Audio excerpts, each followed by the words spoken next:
राधे राधे। आप सभी का स्वागत है हमारे श्री जी प्रेम रस चैनल में। आज हम आपको बताएंगे किष्किंधा कांड, श्री राम और हनुमान की भेंट। हनुमान किष्किंधा के राजा सुग्रीव की वानर सेना के मंत्री थे। राम और हनुमान पहली बार ऋषिमुख पर्वत पर मिले, जहां सुग्रीव और उनके साथी रहते थे। सुग्रीव के भाई बाली ने उससे उसका राज्य छीन लिया और उसकी पत्नी को बंदी बनाकर रखा था। जब सुग्रीव राम से मिले तो वे दोनों मित्र बन गए। जब रावण पुष्पक विमान में सीता माता को ले जा रहा था, तब माता सीता ने निशानी के लिए अपने अलंकार फेंक दिए थे। वो सुग्रीव की सेना के कुछ वानरों को मिला था। जब उन्होंने श्री राम को वो अलंकार दिखाए तो राम और लक्ष्मण के आंखों में आंसू आ गए। श्री राम ने बाली का वध करके सुग्रीव को किष्किंधा का राजा बना दिया। सुग्रीव ने भी मित्रता निभाते हुए राम को वचन दिया कि वो और उनकी वानर सेना भी सीता माता को रावण के चंगुल से छुड़ाने के लिए पूरी जी जान लगा देंगे। उसके बाद हनुमान, सुग्रीव, जामवंत ने मिलकर सुग्रीव की वानर सेना का नेतृत्व किया और चारों दिशाओं में अपनी सेना को भेजा।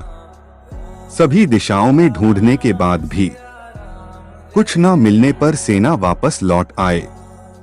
दक्षिण की तरफ हनुमान एक सेना लेकर गए, जिसका नेतृत्व अंगद कर रहे थे। जब वे दक्षिण के समुद्र तट पर पहुंचे तो वे भी उदास होकर विंध्य पर्वत पर इसके विषय में बात कर रहे थे। वही कोने में एक बड़ा पक्षी बैठा था, जिसका नाम था संपाति। संपत्ति वानरों को देखकर बहुत खुश हो गया और भगवान का शुक्रिया करने लगा, इतना सारा भोजन देने के लिए। जब सभी वानरों को पता चला कि वह उन्हें खाने की कोशिश करने वाला था, तो सभी उसकी घोर आलोचना करने लगे और महान पक्षी जटायु का नाम लेकर उसकी वीरता की कहानी सुनाने लगे। जैसे ही जटायु की मृत्यु की बात उसे पता चला, वह जोर जोर से विलाप करने लगा। उसने वानर सेना को बताया कि वो जटायु का भाई है, और यह भी बताया कि उसने और जटायु ने मिलकर स्वर्ग में जाकर इंद्र को भी युद्ध में हराया था। उसने यह भी बताया कि सूर्य की तेज किरणों से जटायु की रक्षा करते समय उसके सभी पंख भी जल गए और वह उस पर्वत पर गिर गया। संपाति ने वानरों से बताया कि लंका का असुर राजा रावण ने सीता को अपहरण किया है और उसी दक्षिणी समुद्र के दूसरी ओर उसका राज्य है।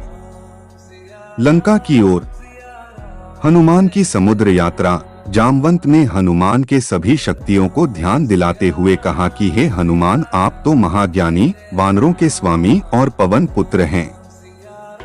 यह सुनकर हनुमान का मन हर्षित हो गया और वे समुद्र तट किनारे स्थित सभी लोगों से बोले, आप सभी कंदमूल खाकर यही मेरा इंतजार करें, जब तक मैं सीता माता को देखकर वापस ना लौट आऊं।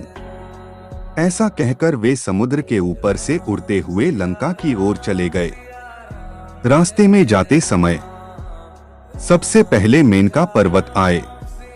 उन्होंने हनुमान जी से कुछ देर आराम करने के लिए कहा, पर हनुमान ने उत्तर दिया, जब तक मैं श्री राम जी का कार्य पूर्ण ना कर लूं, मेरे जीवन में विश्राम की कोई जगह नहीं है। और वे उड़ते हुए आगे चले गए। देवताओं ने हनुमान की परीक्षा लेने के लिए सांपों की माता सुरसा को भेजा। सुरसा ने हनुमान को खाने की कोशिश की, पर हनुमान को वो खा ना सकी। हनुमान उसके मुख में जाकर दोबारा निकल आए और आगे चले गए। समुद्र में एक छाया को पकड़कर खा लेने वाली राक्षसी रहती थी। उसने हनुमान को पकड़ लिया, पर हनुमान ने उसे भी मार दिया। हनुमान लंका दहन की कहानी। समुद्र तट पर पहुंचने के बाद हनुमान एक पर्वत के ऊपर चढ़ गए और वहां से उन्होंने लंका की ओर देखा। लंका का राज्य उन्हें दिखा, जिसके सामने एक बड़ा द्वार था और पूरा लंका सोने का बना हुआ था। हनुमान ने एक छोटे मच्छर के आकार जितना रूप धारण किया और वो द्वार से अंदर जाने लगे। उसी द्वार पर लंकिनी नामक राक्षसी रहती थी।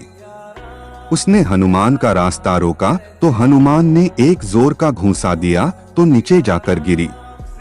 उसने डर के मारे हनुमान को हाथ जोड़ा और लंका के भीतर जाने दिया। हनुमान ने माता सीता को महल के हर जगह ढूंढा पर वह उन्हें नहीं मिली। थोड़ी देर ढूंढने के बाद उन्हें एक ऐसा महल दिखाई दिया जिसमें एक छोटा सा मंदिर था, एक तुलसी का पौधा भी।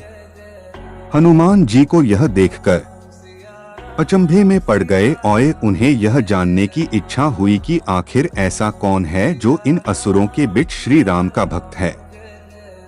यह जानने के लिए हनुमान ने एक ब्राह्मण का रूप धारण किया और उन्हें पुकारा।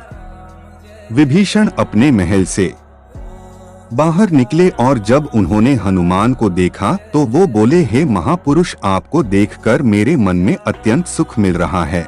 क्या आप स्वयं श्री राम हैं? हनुमान ने पूछा, आप कौन हैं? विभीषण ने उत्तर दिया, मैं रावण का भाई विभीषण हूँ।